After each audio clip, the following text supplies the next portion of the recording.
અવતારોનું પ્રાગટ્ય અને એમના વંશજ રૂપ અવતરે એમના ધર્મ પ્રેમી સંત બધા માર છું હે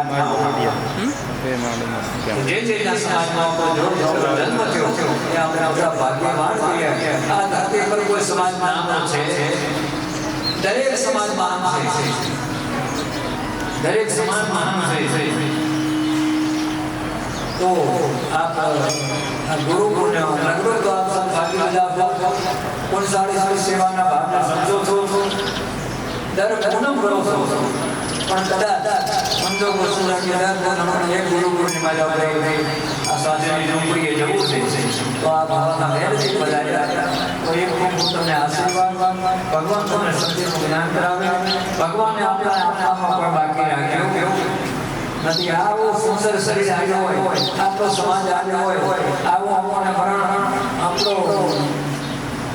આપણો પરિવાર આવ્યો હોય, આપણો બાપ હોય, રાજ્ય જીતો દેશ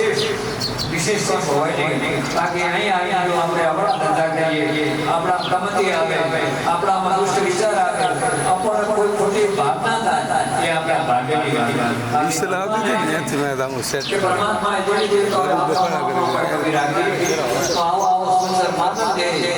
જે ગણે અને સજનો આ માનવ લે મૂળ તો અલગ છે કે કેવળ મળ્યો હોય ભગવાનના ભજન માટે મળ્યો છે. આપણા શાસ્ત્ર પુરાણ કહેતું એમ છે કે માના પ્રસન્નમાં જ્યારે જીવન ગાતો ત્યારે પ્રભુને પ્રાર્થના કરી કે ભગવાન ને અનેક લક્ષ 84 હજારો સ્પષ્ટ શંકર વેચ્યો તો ફરી વખત કોઈ મને કે મેલ તો હું હરદમ તારું ભજન કરી કારણ બનાવેલી સૃષ્ટિમાં રહી એમનો સેવા કરી અને તારા ધામ પ્રાપ્ત કરો. પણ કદાચ કર્મને અમરાય કરી આ ધરતી પર આયા અને માયાનો સંસર્ગ થવાથી આપણે ભગવાનનો જે બોલ કર્યો ભૂલી ગયા અને મારા અને તારાની દીવાલમાં જકડાઈ ગયા. ઘણા પ્રકારની દીવાલમાં જકડાઈ ગયા. સુખ સત્તાની મોહમાયા જકડાઈ ગયા, ઈશ્વરને ભૂલી ગયા. પણ ભૂલવા જોઈએ, પણ સતત આપણો વ્યવહાર આપો, કુટુંબ આપો, સમાજ આપો, પરિવારના કો હાથ આપો. અને જ્યારે સમય મળે ત્યારે કમસે કમ મહાપુરુષોની વાણી, ગીતાજીનું અધ્યયન, રામાયણની ચોપાઈ, આવા દેવ દર્શન તો સમજો કે એક વર્ષ આપણા નાના મોટા સચેત કર્મ ક્યાં હોય અને આપણે શી માટે આપણી જગ્યામાં એવો એક શુભ કર્મ થઈ જાય તો એક વર્ષમાં પાપ ફરી નષ્ટ થઈ જાય. એટલે ચેતા નથી. આખિરમાં આ માનવ દેહની મહિમા છે, સહેજ વેદ મહિમા ગાય, પુરાણ ગાય, ગીતાજી ભગવાન કૃષ્ણ ગાય, આપણા छोटा मोटा धर्म ग्रंथ विधि विधान પણ એનો બહુ જાણતા કે ઓગ્યા સે હાથ में पूजा सो कलमाए चढ़े देव की रड़ी पड़े जन्म सो आखिर जाना वो बात नहीं एक बात कि आखिर में આપણે આ ધરતી પર લેણે દેણે બેઠા લાગી. આપણા લંડન પૂરું પરિવાર હાથે, ગામ હાથે, આપણા સમાજ સાથે, ગુરુ સંતો સાથે તાર ના આમે રહેવા વાળા તમે રહેવા. એટલે સજનો બધું સંપત્તિ જતી રહે એની ચિંતા ન કરવી, સંપત્તિનો દુર્વ્યય તો ન કરવો.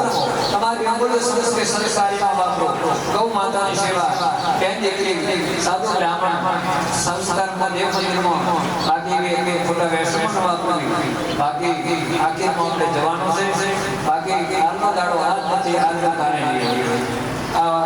કઈ સાલ ગુરુ પૂર્ણિમા લાઈવ કર્યું આપણે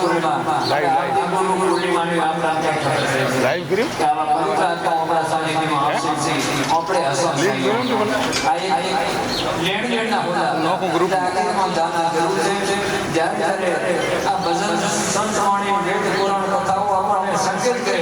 જાગો જાગો જાગો અરે જાગો લોકો મનસો કરો નદી સે જાનો સમસો રહેતો એસો હે સંસાર સાતો જન્મ સમસો છે. તો આ સંસારમાં જે કોઈ થાય સત્કર્મ કરવી લેવું તો આ પૂર્ણિમાના પાવન અવસરે હવાના વહેલા ઉઠી આપણા બધા જે ગુરુ મહારાજ અમારે નથી આવ્યા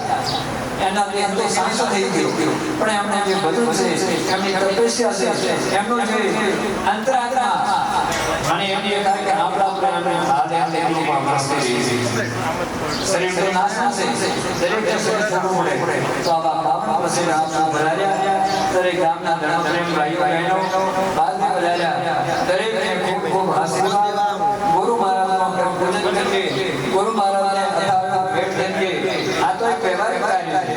પણ ખાસ તો ગુરુ મહારાજનું વચન સાંભળવું ગુરુનો ઉપદેશ સાંભળવો ગુરુની આજ્ઞામાં રહી ધર્મનું પાલન કરવું આ મોટી ગુરુ મહારાજના ખોટ થયા સાદર વિધિ કરી પણ પાંચ સમાજ મૂલ્ય સદસ્યનો દાન કર્યું આ પણ એક મહાન કહેવાય કે તમે સેવા કરી મનસે ભરો વિચાર અને ધનસે એ સંસારમાં વિધિ ગુરુકા પણ સાચામાં સાચા તો ગુરુની હોય તો ગુરુની આજ્ઞાનું પાલન અને ગુરુની આજ્ઞાનું પાલન એટલું ચુસ્ત છે લગભગ ગુણ કાઢવું આપણા વેદોમાં પુરાણ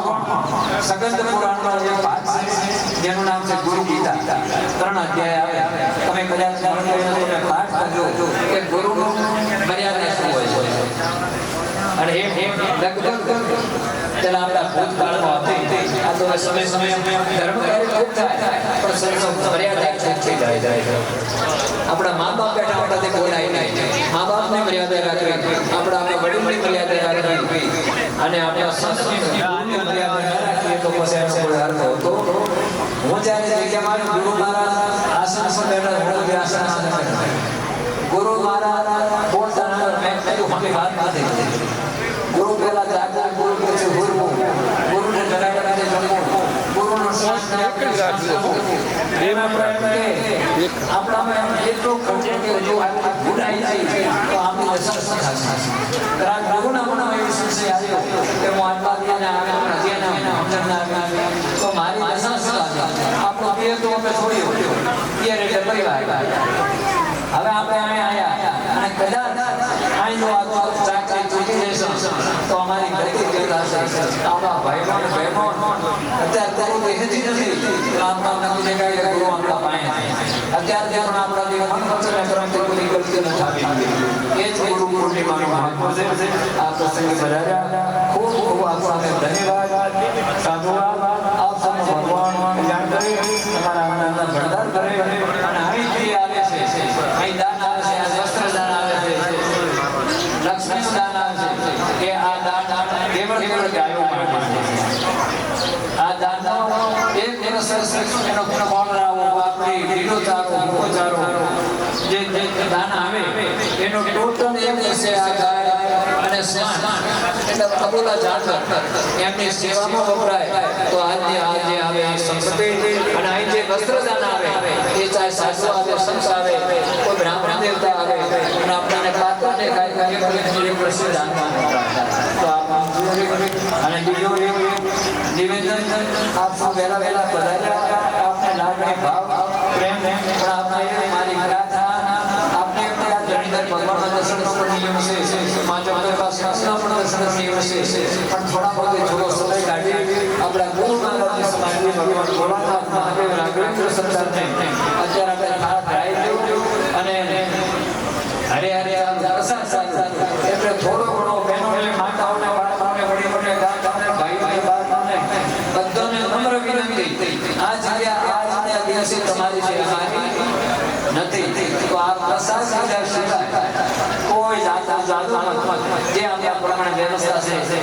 જે વ્યવસ્થા છે એ પ્રમાણે સમજી વિચારી પ્રસાદ લીધાનો આપ સૌ ભગવાન કલ્યાણ કરે સુખી રહો આનંદ મળો અને સ્વયં પછી ફેરી પણ આપણે કઈ સત્સંગ કરીશું આપને ખૂબ ખૂબ ધન્યવાદ ભગવાન તમારી ગુરુ મહારાજ મનોકામના પૂર્ણ કરે એવા ગુરુ મહારાજના ચરણોમાં આજ મારી પ્રાર્થના ભગવાન ભોળાનાથના ચરણોમાં મારી પ્રાર્થના ભગવાન રામજીના ચરણોમાં મારી પ્રાર્થના જગદંબાના ચરણોમાં મારી પ્રાર્થના અને કોઈએ કથા આજની તો નથી જે કે આજ વાત કરું છું કદાચ ગૌ માતાની આ અનાથ આવ્યો જોડી લકડી માણસો છોડી અને જે ભણે એ ભાગથી આપણે ગાય સેવા કરીએ છીએ કોઈ ગાય દૂધ કોઈ ઘી કોઈ એના માટે પૈસા ઉભા કરવા એ માટે ગાયોની સેવા જેવા છે કદાચ આપણા એવા સંસ્થામાં જો આપણી ઈચ્છા હોય તો પણ આપણા મોટું દાન થશે, નાનું દાન થશે તો એ વ્યક્તિ લખીને ચાલતું તો પણ દરેકને હરસ દાન થાય, ચાહે પાપડી હોય ફળ હોય ચાહે લીલો ચાલો હુકો ચાલો જે દાનો હોય તે સજ્જનો સ્વયંસેવકોને નિવેદન કે થોડે મોટી રકમ લખવાની જરૂર છે અને જ્યારે લખી ઉપર મારી નજર પડી ગઈ ગૌ માતા હું તો એક નાજન છું, મારાથી કોઈ પાંગડો લેવો છે નહીં, પણ જેને દાતાએ જો બેઠો છે એની તું રક્ષા કરજે અને પરિવારની રક્ષા કરજે અને તારા માટે જે સદભાગ્ય રહ્યા એના પરિવારમાં કોઈ તકલીફ ના આપી જોઈએ એના ભણતર કરેલા રહે ગૌ માતાને ખૂબ પ્રાર્થના કરું જ્યારે ચોપડી હાથમાં આવે ત્યારે શું બોલ્યા जुड़ाला डेरियो ना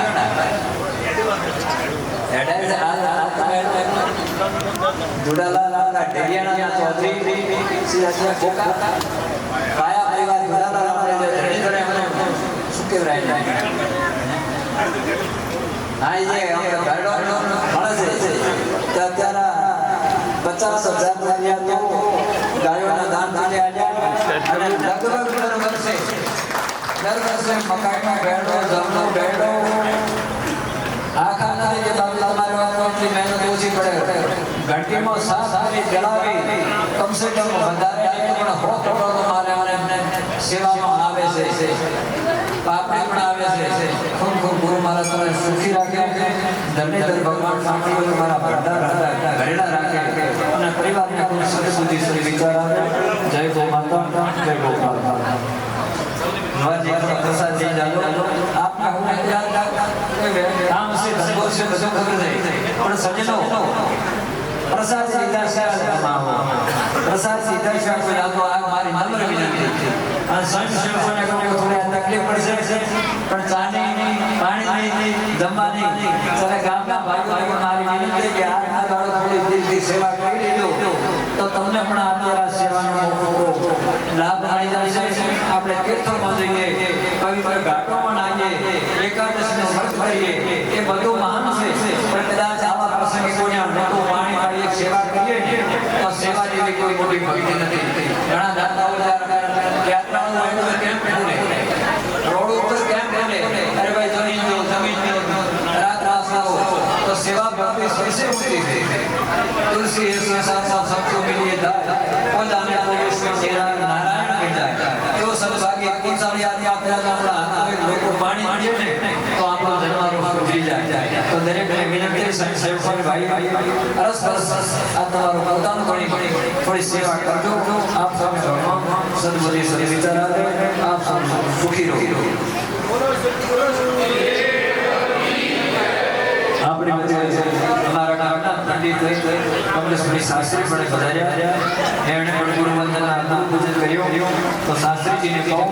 કે આપણે અમૂલ્ય વાણી આપનો સત્સંગ આપના એવા સ્ટેન્ડ લાવો ને પડ્યું કલ્યાણ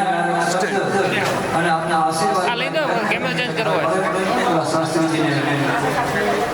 મારી પ્રાર્થના કમલેશભાઈ